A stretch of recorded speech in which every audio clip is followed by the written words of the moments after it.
It's time for charting futures. Here's Abigail Doolittle. And Abigail, well, the quarter is definitely drawing to an end. What does it look like in the futures market? Well, Caroline, to borrow Romaine's phrase from earlier, a bit wacky. Let's take a look at some of the futures over the last quarter, because it really is out of sync to some degree. Take a look at the S&P 500 E-minis, up 1.2% on the quarter, so that's bullish. But we have the 10-year note also higher, and that, of course, as yields have rallied in a big way, falling off by more than 30 basis points. So that is actually bearish, at least for risk assets. So you have one risk on, one risk off signal, and then both copper and crude on the quarter lower. Crude for a second quarter in a row. That would also be risk off, considering those are risk assets. So net, it's wacky, but it's probably a tad more risk off than risk on, at least this particular board. What I would like to focus on, though, is a divergence that we've been focusing on a lot, because at some point it's going to come back together. I'd be really curious to see what Bloomberg's Mike McGlone, who will be joining us in a moment, thinks about this. What we're looking at, and why does the S&P 500 out of the presidential inauguration back in January of 2016, and then we of course have the Bloomberg Commodity Index in blue, and we see for a period of time both of these risk asset indexes following each other, and then we see a big separation last year, stocks going higher, commodities going lower, stocks following in that volatile fourth quarter, and now we have this huge divergence. The S&P 500 up more than 10% over this time period, the Bloomberg Commodity Index down 12% really over the time period of the trade war in particular. Mike McGlone, thanks for joining us for charting futures. And what do you think about that divergence? Because typically you want to see stocks and commodities trade together, both risk assets and signals of a healthy or an unhealthy economy, whereas that seems to be giving two signals.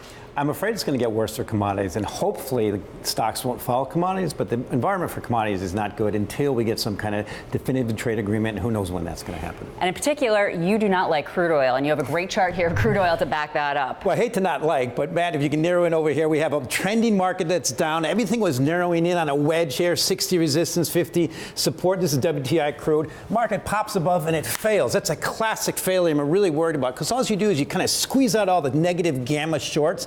And now the risk is, I think, you close right back below the 52-week average, down, probably get down to 50, and that's what I'm worried about. In the meantime, also, what you see is this orange line, that's volatility is picking up. So I look at this as I want to be responsively probably long puts or put spreads, because volatility is going up. And I look at 50 as probably the key strike to watch. And that's what I see as a bear market there, and I'm worried it's going to break down. So I love the fact that you're pointing out that false initial reaction, because a lot of times they can produce violent moves in the opposite direction. Something that I often talk about with charts, it's not the range itself that actually matters, and the range that you're talking about would bring oil back down closer to 50, but it's the way the range breaks, because all of that represents all of the uncertainty on the part of the bulls and the bears. So if you had to take a guess, because it's going to be a big move up or a big move down, do you think that that range right now is more likely what direction? The risk is your breakout down, because we went up high, we flushed out all those weak shorts, those calls, everything, and now the downside is a big gap down. It needs a good reason not to go lower, and that's what I'm afraid it's not going to happen. And that range suggests we could actually go below the 2015-2016 low, so stay tuned.